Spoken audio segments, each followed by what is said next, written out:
ही कथा सुरू होते वैकुंठातून. एकदा भृगु ऋषी फार रागात होते. ब्रह्मदेवांनी त्यांच्याकडे लक्ष दिले नाही. शंकरांनीही दुर्लक्ष केले. मग ते भगवान विष्णूकडे गेले. तेव्हा विष्णू विश्रांती घेत होते. त्यांच्या वक्षस्थळावर महालक्ष्मी विराजमान होत्या.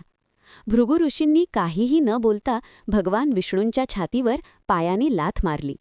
सगळे देव आश्चर्याने पाहत राहिले.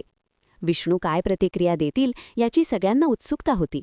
पण विष्णूंनी काहीही राग न करता भृगु ऋषींसमोर नतमस्तक होऊन त्यांच्या पायाला दुखापत झाली का असे विचारले.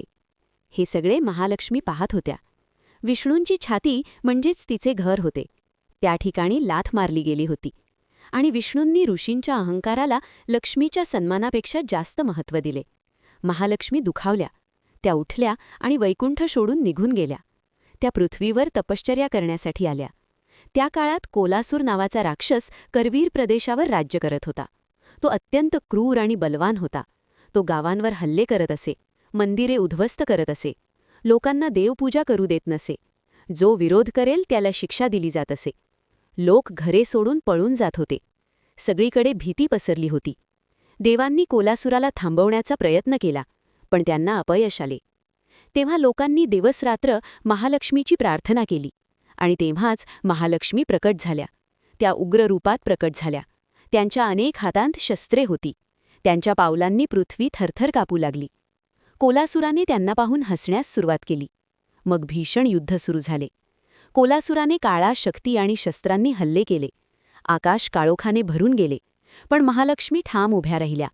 त्यांनी प्रत्येक वार अडवला आणि कोलासुरावर परत परत प्रहार केला. कोलासूर पडत होता, पुन्हा उठत होता आणि आणखी जोरात हल्ला करत होता. हे युद्ध अनेक दिवस चालले.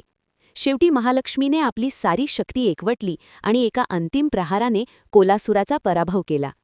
मरण्यापूर्वी कोलासुराला पश्चात्ताप झाला. त्याने एक शेवटची इच्छा व्यक्त केली. ही भूमी त्याच्या नावाने ओळखली जावी. महालक्ष्मीने ती इच्छा मान्य केली. ही भूमी आधी करवीर म्हणून ओळखली जात होती. कोलासूर पडल्यावर तिचे नाव झाले कोल्हापूर. लोकांनी महालक्ष्मीला विनंती केली की त्यांनी इथेच राहावे. महालक्ष्मीने ती विनंती मान्य केली आणि कोल्हापुरातच विराजमान झाल्या. भगवान विष्णू त्यांना शोधत आले, पण महालक्ष्मी परत गेल्या नाहीत. मग विष्णू तिरुपती येथे व्यंकटेश्वर स्वामी म्हणून राहू लागले. आजही महालक्ष्मी कोल्हापुरात राज्य करतात.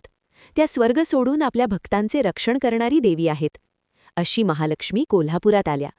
ही कथा आवडली असेल तर कमेंटमध्ये जय महालक्ष्मी नक्की लिहा.